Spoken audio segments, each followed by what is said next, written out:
What's up, everyone? Today I'm coming to you with my February wrap-up. I was planning on reading 3 books this month, but I actually managed to read 5, so I'm going to tell them about you. So the first book I don't have with me anymore, but it was Just One Year, the companion novel to Just One Day by Gayle Forman, and I really liked this book. It was really nice seeing things from Wilhelm's point of view. It was also great to learn more about him, because while reading Just One Day, I kind of fell for his mysterious persona. And it was just nice to see, like, what happened to him, and see him more as a person, and just understand what that day meant to him. It was really fun, and reading stuff like this just makes me want to read more of Gayle Forman's work, because I've really enjoyed these books. And I gave this a 5 out of 5 on Goodreads. So, the next book that I read this month was The Red Pyramid by Rick Riordan. This is the first book in his Egyptian mythology magic series, trilogy, I think it's trilogy, and I really liked this. I was worried that I wasn't going to. I was worried that I wasn't going to give it a chance because it was not Percy Jackson, and I really love Percy Jackson. I loved the Percy Jackson and the Olympians, and I love the Heroes of Olympus, even though Percy doesn't show up in that one until book 2, but I was worried that I wasn't going to like it as much, and I wasn't going to give it a chance. But I really tried to give it a chance, and I liked it a lot. It was, like, seriously action-packed from start to finish. I really liked learning about Egyptian mythology and magic, and it was really fun. It's like, I was kind of expecting it to be a little bit like the setup in the Percy Jackson books, but it was not. It was completely different. And it was so much fun. And I really liked the siblings, Carter and Sadie. They were raised separately, so they didn't really know each other. And that made their relationship very different from a lot of sibling relationships you see in movies, TVs, and books. And I really liked them. Carter was just adorable and really smart, and Sadie was sassy and hilarious. But they really cared about each other, they cared about their family, and they worked well together, and I just can't wait to see what happens in the next 2 books. I have to get them soon because it's killing me. These are just so much fun, and it's so great. And because I liked Carter and Sadie's relationship so much, it made me think about other siblings in books that I really like, so I'm thinking about making, like, my top 5 or whatever siblings in books. I'm thinking of making that a video sometime next month, so look forward to that.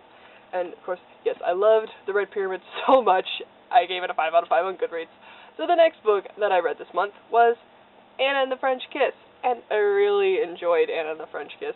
I really like contemporary, so I had a feeling I was going to like it, but I was worried because it's been hyped up a lot. I was worried I wasn't going to like it as much, but I really liked it. It felt like it was actually being written by a teenager, and I appreciate the fact that this was not from the point of a 16-year-old, because, you know, a lot of YA is like, oh, they're 16 years old, and I'm getting kind of tired of hearing stories from 16-year-olds, but I really liked that this was from somebody who was going to be going into college soon, and I had just experienced that, like, the whole, like, oh, what am I going to do about college, and I liked Anna a lot. I thought she was pretty funny, and I like her appreciation for film. That's her thing, like, that's the thing that she really likes, and she was very passionate about it, and I could really relate to, like, just hearing her talk about it. Like, that's how I talk about books or animation. And it was really nice to see that, because it felt like a real person just talking about something that they really liked, and that was fun. I liked all the friends. They were really cool and funny. I really liked St. Clair. He was adorable. And I appreciate that he likes history, because I really like history, so I'm like, you just got a million times better. It was a lot of fun, especially after reading a book so action-packed like The Red Pyramid. It was nice to just have this and chill. I think I read it in 2 days. And in the back of this book, there's a little, like, sneak peek at Stephanie Perkins' book, Lola and the Boy Next Door. And I read that after I finished it, and I was like, ooh, that sounds like fun. So, yes, I would like to read more from Stephanie Perkins, because this is just such a fun thing to read. Just a nice little thing. It was really fun. So, that was great. Obviously, liked it a lot, so I gave it a 5 out of 5 on Goodreads. The next book that I read was Every Day by David Levithan. I have heard so much about David Levithan and his books and his writing. People are going on, like, oh my gosh, David Levithan.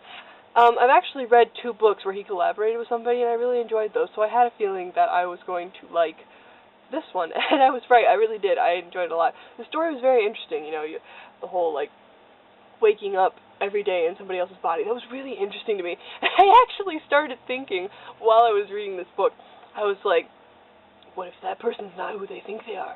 What if that person's not who they think they are? What if somebody's in them? And I was just like, it's kind of like, there's a little thing going on while I was reading it. It was pretty hilarious. I thought this was really interesting, because it's like, but the fact that he wakes up every day in somebody else's body, you really see life from a whole bunch of different perspectives. I really like that there's such a variety of people that he has to be in, girls, guys, people who are depressed, fat people, really pretty people. It was just really cool to read. I had a feeling, it wasn't that funny. I mean, it was funny in some points, but it was more serious, and I appreciate that. I liked the little love story with him and the girl. Her name was like, I had such a hard time saying her name. Every time I got to it, I was just like, so I would always it started with an R, so I just kept calling her R, and just ignoring the rest of it. But I really liked her because, like, at some points, like, when they would talk, he was just like, I know so much about life because I've lived from so many different lives. And she goes, but you've only lived a day in their lives. You don't know what it's like to live every day as the same person. You don't know what it's like to have people talk about you behind your back. You don't know what it's like to mess up and having to deal with it because you're always gone. And that was really great. I like how she took no crap. But I really liked their dynamic. It was pretty great. And this book just kind of really fulfilled the attitude I have about how you really should just be nice to people, like, because you don't really know what's going on in their heads, you don't know what's going on at their home, and that just fulfilled my thing of, like, everybody's got issues, and you can see that in this book, like, so many people, they got issues, stuff's going on, and you don't know, so just be a decent person. I hope that makes sense, but yeah, I really enjoyed this book, and it was really, really great, and I would love to read more from David Levithan. Gave this a 5 out of 5 on Goodreads. I enjoyed most of the books that I read this month, but I reread a book, the last book that I read this month, and that was I Was a Teenage Fairy by Francesca, I hope that's how I'm saying that right, Lia Block. And I used to read this book a lot a couple years ago. It's really short, really easy to get through, but I just was struggling to get through it. Basically, this book, if you haven't heard of it, this is about a girl named Barbie, which constantly annoyed me when I was younger, but basically, her mom wants her to be a model. She doesn't really want to be a model. She'd rather take the pictures, which is cool. And she just feels kind of lonely because her dad doesn't pay attention to her. Her mom's just down her neck about it. And then she makes a little friend, I don't even know if she's real or not, but her name's Mab, and she's a tiny fairy who is, like, giving her encouragement, but she's also kind of, like, tough love type of person. And I used to find this very interesting, and it was so different from whatever I've read in my entire life. But, I don't know, the writing style can be interesting at some points, but other points, it just didn't grab me like it used to. And it's interesting, but sometimes I didn't think it just doesn't do it for me like it used to.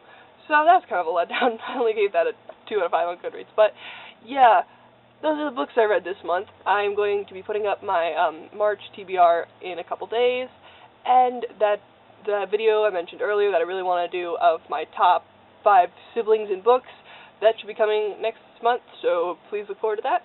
I hope you enjoyed this. Let me know what you've been reading, and if you want to follow me on Twitter, it's @thewally3312.